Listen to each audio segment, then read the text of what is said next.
Hi everyone, welcome back to my channel. So last week I shared with you my first ever architectural portfolio, and I was thinking I could share a bit more about my first year journey, since I think a lot of you decide on whether to go into architectural school based on that first year experience the most, because it's the first thing you're going to experience in uni. So I wanted to share another design project that I did in my first year, and this one, technologies design project, and it is one that I got a really good grade on. I got a straight A. So as like a first tech project, I was really proud of that. Not necessarily meaning that it's the best work, but little Zoe was really happy. As this is a tech design project, and the focus of the tech design project is to focus on iterations rather than, the aesthetics of the layout page. So I opt for a really simple layout, and I used PowerPoint instead of InDesign because it's so much quicker for me as well. And so you see here, it's literally the title page is just the title and my name. Diving into the first week of work, first page is just gathering all these random thoughts or random ideas I have about the project and kind of just throwing them out onto the page, and then analyzing them, and then picking out the bad and good points, and discarding the bad ones, putting the good ones together, and then iterate the design. So here I opt for like sketching first, because that's like the fastest way for me to get my ideas across. And then some of it is like really wacky and weird because I think about parametric and I think about a lot of triangles. So I went for one that's like really spiky, really like there's like so many columns that I don't think even people could pass through. Obviously that's not a good pavilion design, but I think it's more about showing, oh, you have these thoughts and then why it doesn't work, and then omitting it later on. On the left side basically is a analysis and conclusion for that page. So I put together what I thought was good and bad for each iteration, so I kind of proceed to the next page. So second page, after arriving to like a newer iteration which combines the good things of the previous random initial concepts, you have to explore the environmental and spatial effects of that design. So basically thinking about like site analysis, the environmental factors, like how it interacts with the sun, so like sun, like light and shadow, and then wind, wind direction, wind strength, and then rain, because it's like super rainy in Manchester, so that's definitely something you have to consider. Starting to think a little bit more about the spatial effects of the design and materiality and color theme and everything.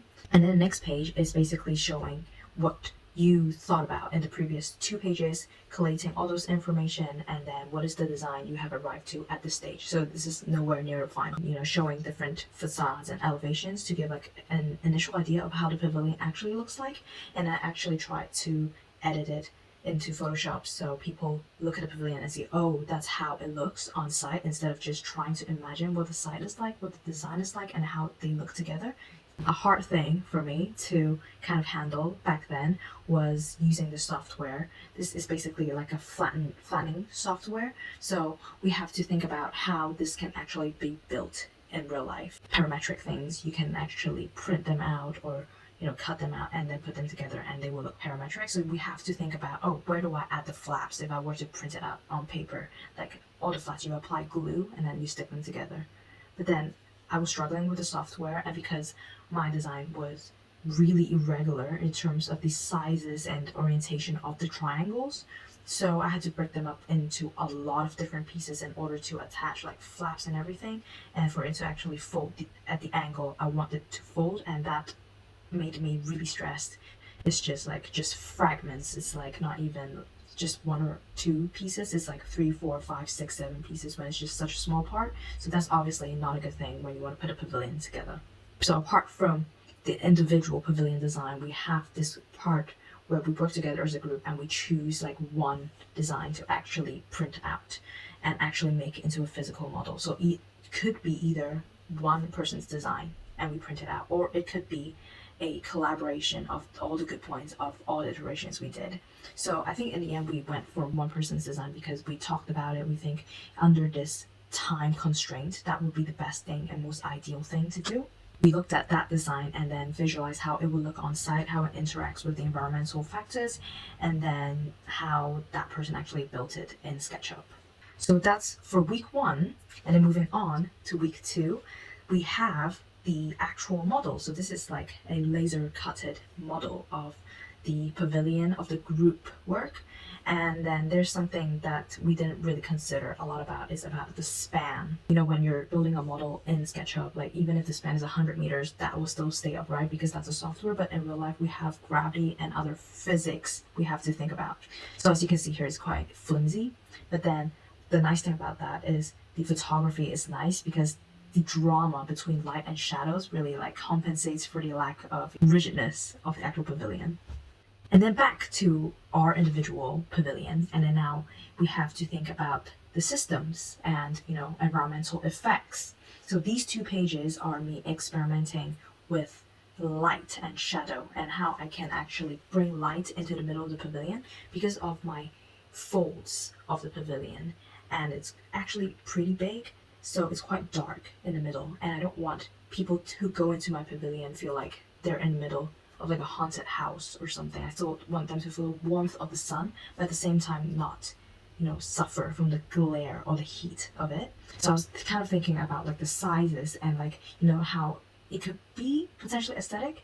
So I was experimenting with like small holes, and then but they're clustered together, and then like larger size holes, and then experimented with like different shapes of the holes that could allow light to penetrate through, what kind of pattern it would generate at the interior of the pavilion. We have this integrated design concept. So kind of at this stage, what did you arrive to? Like what design did you arrive to? So I showed, you know, what I did previously, as in like, oh, I wanted to cut some holes at the top of the pavilion to allow light through, and then I actually thought about like how the joints can work together. So I made like a physical model, really crude and nothing too refined, and like kind of just drew like points where I thought the joints can go in real life to make the fold of the panels. Holistic look of the project, some elevation, and then how it interacts with the environmental factors as well.